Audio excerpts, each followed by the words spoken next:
I'm saying woke, not even liberal. Right. I'm making that distinction, Right, which I think is good. a fair distinction. That's another reason. Another one we can add to the list of woke is not liberal. No, and I think left versus liberal or woke versus liberal is an important distinction. Right. I will say what makes you different is few liberals stand up to the woke. And few liberals are willing to stand up to woke. Absolutely. And few conservatives stand up to Trump. Fair enough. I mean, you can stand up or disagree, but I guess you could say the question, well, is Trump, woke is an ideology. Is Trump an ideology? I mean, he's a person. MAGA is an ideology. But I mean, I disagree with Trump on a lot of stuff. Good. I mean, I don't think we should go to war with Iran. I think that'd be a big mistake. All right, you all. This is where things get spicy. In this video, Bill Maher and Charlie Kirk dive headfirst into one of the most explosive third rails in American politics: immigration, crime, and yes, Donald J. Trump. Now Charlie's bringing the heat with his full-throated defense of deporting gang-affiliated illegals using tools like the Alien Enemies Act. Meanwhile, Bill's not having it. He slams the brakes and says, "Hold up, what about due process? What about innocent people getting swept up in political theater?" It's tense. It's sharp. And unlike most of cable news, both guys actually turn the mirror on their own teams. Bill calls out the far left's fantasyland take on policing, and Charlie admits Trump's rhetoric sometimes veers into a, let's say, unhelpful territory. So if you want to see a real back and forth where deportation policy meets constitutional rights, and where both sides are forced to do some soul searching, don't skip this segment. This is where the culture war hits the courtroom.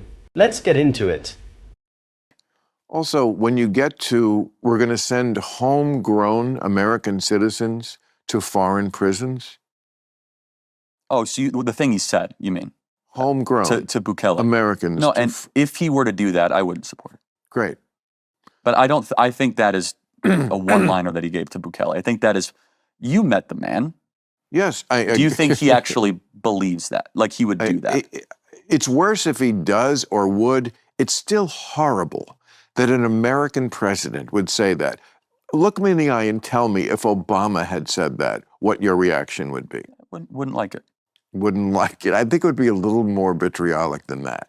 We'd be apoplectic. Upset. Okay.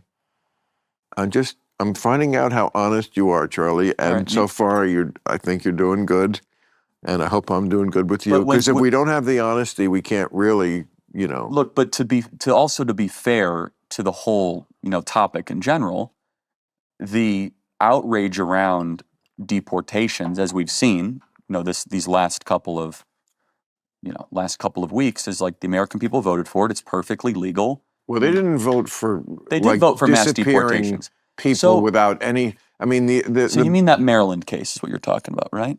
The guy the said, MS-13 member.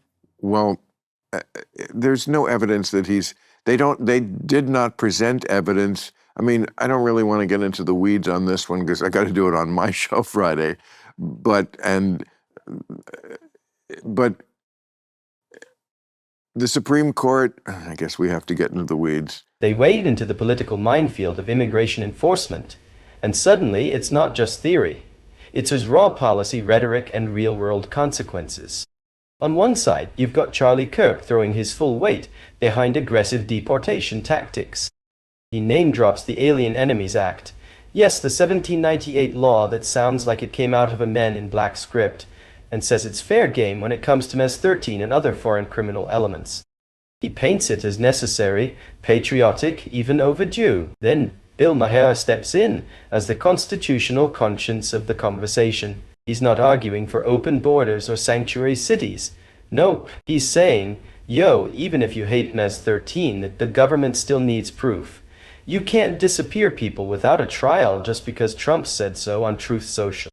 Here's what makes this exchange gold. Both guys actually critique their own tribes. Maher roasts the left for being clueless about crime and how demoralized the police are post-2020. Kirk, to his credit, doesn't defend every syllable that's ever come out of Trump's mouth. He admits some of Trump's lines, like deporting citizens to foreign prisons, are more red meat than rational policy. The bigger takeaway here, this is what it looks like when two ideological heavyweights go past the slogans. Kirk wants strength at the border. Maher wants accountability under the law, and somewhere in between is that fragile little thing we call democracy. You won't get this kind of honesty on CNN or Fox. It's unscripted, it's tense, it's real, and it's what more political conversations should sound like. There's even new evidence in the last couple of hours that I don't. You lead the conversation. You tell me how deep you want to go on it. None. Okay. I mean, but I hope that if it comes to light, let me button it up this way. I hope that if it does come to light, that there really is no evidence that this guy was a gang member, that he got swept up, which is very understandable. That when you do a sweep, when you're doing big things, yes, nothing is going to go perfect. But if it does come to light, I would hope that some Republicans have the spine to say, yeah, that's not right. This guy should not be there. I mean, the Bill of Rights, it's pretty clear that you can't just disappear people without any sort of trial. Well, but sorry to interrupt. And deportation is not the same thing as sending someone to a prison. But you are allowed to deport under the Alien Enemies Act. Correct. Someone who is part of a recognized terrorist organization, which MS-13 is pretty close to a terrorist organization. Yeah. Okay. I mean, you're bending all these words. And he's not an American citizen. We got to acknowledge that. No, absolutely not. So that's important. But he wasn't here illegally either. No, he was. Illegally. Yeah, the Maryland man. As long as we're not talking about two different cases. We're talking about Garcia. Yes, yeah. He was an illegal immigrant to the country. I thought he was waiting for asylum. Well, you could be illegal waiting for asylum. I see. So so they could deport him. That's right. Yes. But we never did it, but to a prison. It's an edge case. I acknowledge it's on the edge. Okay, good. No, but the edge is, so there's three ways you can deport people. It could be the Alien Enemies Act of 1798. It can be used only 3 times. That's fine, but hey, look, and you quote the First Amendment all the time. That's from 1787, right? So old things are important. No, I'm just saying, just because it's old.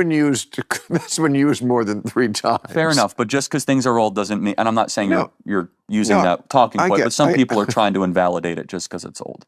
Well, it's also expedited release. They're trying to invalidate it because it doesn't really apply to this, that it's stretching. I mean, how is MS-13 not a terrorist organization? Yeah, I mean, you can make or that. Tren de Aragua. I mean, organized because terrorism really is a political movement. It means terrorizing the civilian population to achieve a political goal. These guys just want to grab your locket.